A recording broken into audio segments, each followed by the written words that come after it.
Well, after getting the floor all sealed, it was time to move on to drywall repair and painting the walls.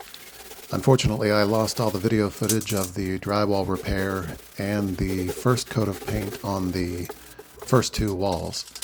So here's a little bit of the first coat of paint on the last wall in the room, and then I'll move into a second coat of paint for the entire room. The paint color I'm using here is Sherwin-Williams Emerald Interior with a matte finish. And I'm applying it with a 3/8 inch nap roller, and the color is alpaca. And kind of has a beige or even a gray color, and even sometimes has some blue or purple undertones depending on the lighting. So here I am starting on the second coat, going ahead and doing a second cut-in. I've seen several paints say that they guarantee one coat coverage. I use pretty high quality paint, and I quite honestly just have never had any luck with getting full coverage with one coat of anything. So I almost always do a second coat of paint.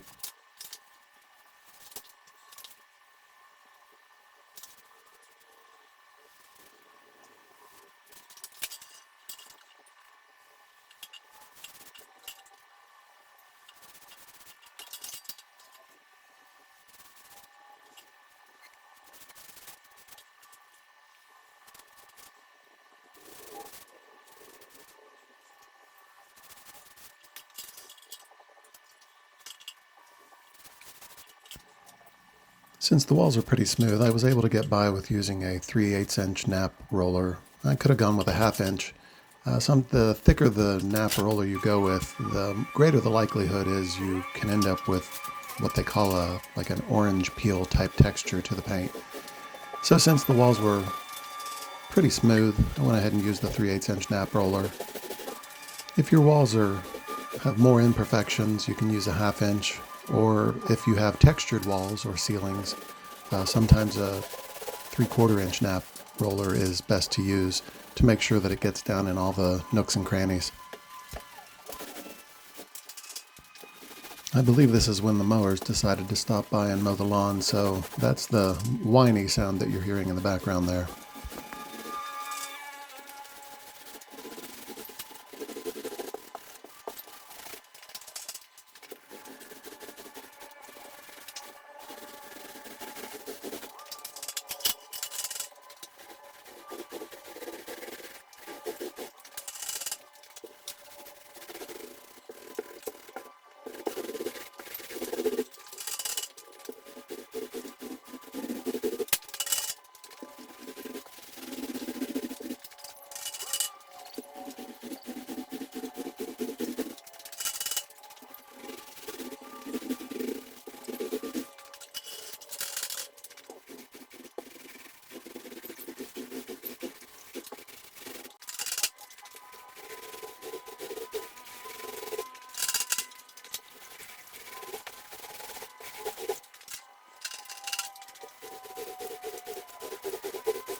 And with the painting done, it was time to move on to the flooring. As I said, this is a waterproof product, but I wanted to make sure that there wasn't water coming up through the concrete floor, so we put the concrete sealer down first, and then this is luxury vinyl plank flooring. It just snap locks together, and it's a floating floor. Has the padding built into the underside of it, so no padding is needed to lay down first for this product.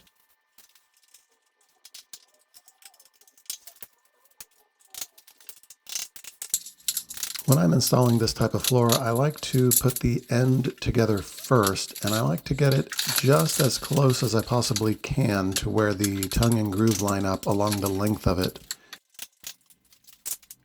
Oftentimes I can go ahead and get the far end of the long side put into the groove, and then I can use a tapping block to get it in the rest of the way.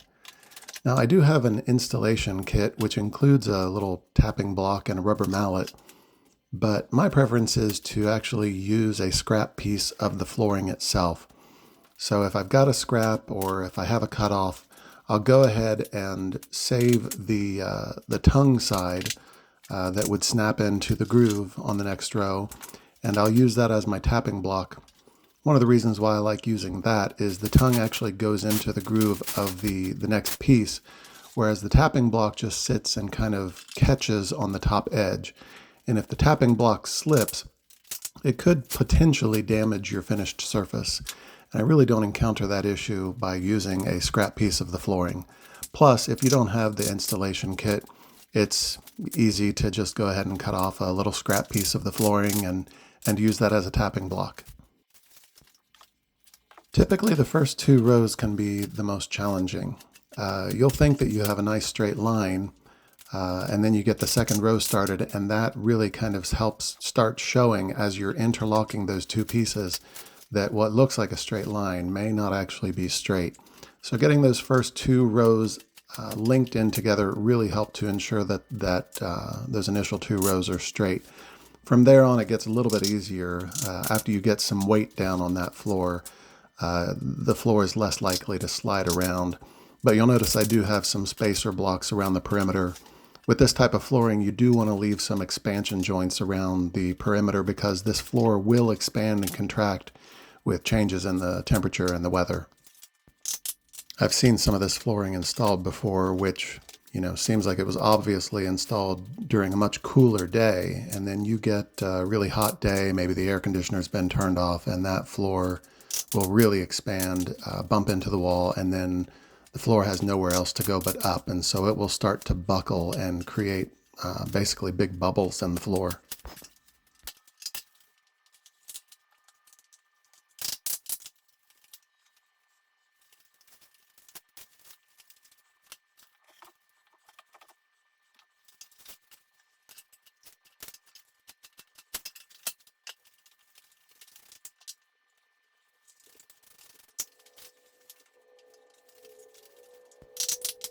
You'll notice I have to go out and get new boxes of floor on a fairly regular basis throughout this video. I was only getting about 2 rows per box. I think each box contains about 17.5 square feet, which doesn't seem like a whole lot, but if you've ever lifted up a box of this flooring, you understand why they keep the square footage so low. This stuff can get quite heavy. So up to this point, it's just been from wall to wall. But on this row here, you can see I ran into the door jamb, which is the doorway into this room. So rather than try to cut around the door jamb and all the moldings with all those shapes, the easier thing to do is just go ahead and undercut that and then slide the new piece of floor underneath. So in order to be able to do that, I use my oscillating multi-tool, lay down a piece of scrap flooring and place the multi-tool right on top of that, and just cut that off. And then that way you've got a space underneath the trim and the jamb, which is just large enough for that new piece of flooring to slide underneath. And as you can see, it slides right in and all of the cut edges are covered.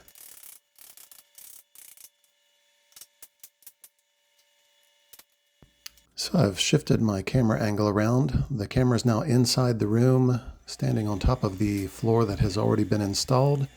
And this is the angle that you will see through the rest of the video until the floor is completed. Now I did have to take a break between the first section of the floor and this second because I realized when I got into the doorway that in order to tie the floor into the hallway space outside that I would need to let it run long, and I had not put any concrete sealer on that area out there. So I went ahead and put some sealer down and gave that the rest of the day to dry, and then picked back up the following day so that I could run that floor long so that when I'm ready to tie in out in the hallway, I've already got the groove ends sticking out. So because of running this floor long out into the hallway to tie in at a later time, I'll have to kind of work backwards. The floor is primarily designed so that you put the tongue against the starting wall so that you are always leading with the tongue edge, sliding it into the groove and snapping it into place. And so for the hallway, I'll have to kind of do that in reverse. And when I get to that point, I'll show you in the video how to do that. It's really not all that complicated, but it is a little more challenging to install that way.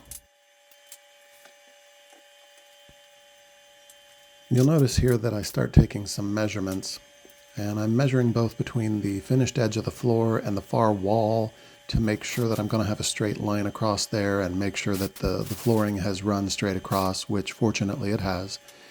And also taking measurements along the length of the floor just to make sure that my seams end up where I want them to. So like I said, since I'm running it long out into the hallway, I'm trying to make sure that I don't have any seams running too close together, and make sure that I'm trying to make things easier on myself when it's time to install that flooring out in the hallway. I like to make sure that I keep the surface under the new flooring clean. So you'll notice that I've been kind of sweeping with each row, and then here at the end, since I don't really have anywhere to sweep that stuff away to, I went ahead and hooked up the shop vac to make sure that any dust and debris that may have accumulated on the floor, I got that all swept up so that I didn't have any little bumps that might eventually telegraph through the floor.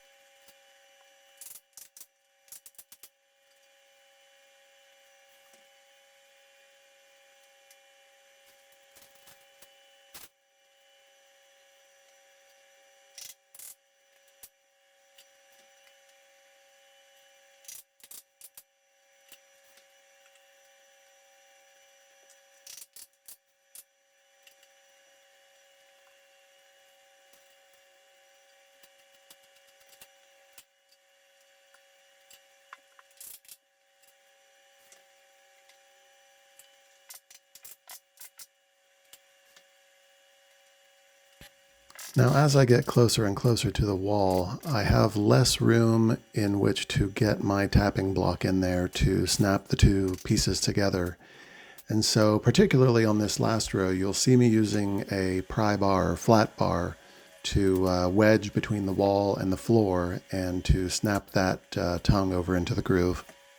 This last row in particular took a bit longer to install.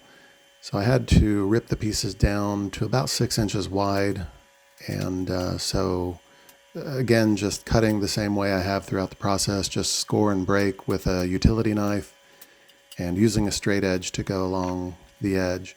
Now with this, there was so little to snap off that I ended up using a pair of pliers to grab onto the floor and kind of snap that down along the length, and then it just snaps back over. Almost like cutting drywall. With that said, I realized I haven't really talked much about how to cut this product, but I use a speed square and a utility blade and just score through the top surface. I generally score it 3 or 4 times just to make sure I've gotten through it, and then just snap it off and then snap it back the other direction, and it gives you a nice clean cut. They do make cutting tools for these that almost look like a giant paper cutter, but unless you're installing a whole lot of this stuff, it's probably not worth the investment. So there you have it, about 120 square feet of flooring. I think it looks pretty good. Thanks for watching.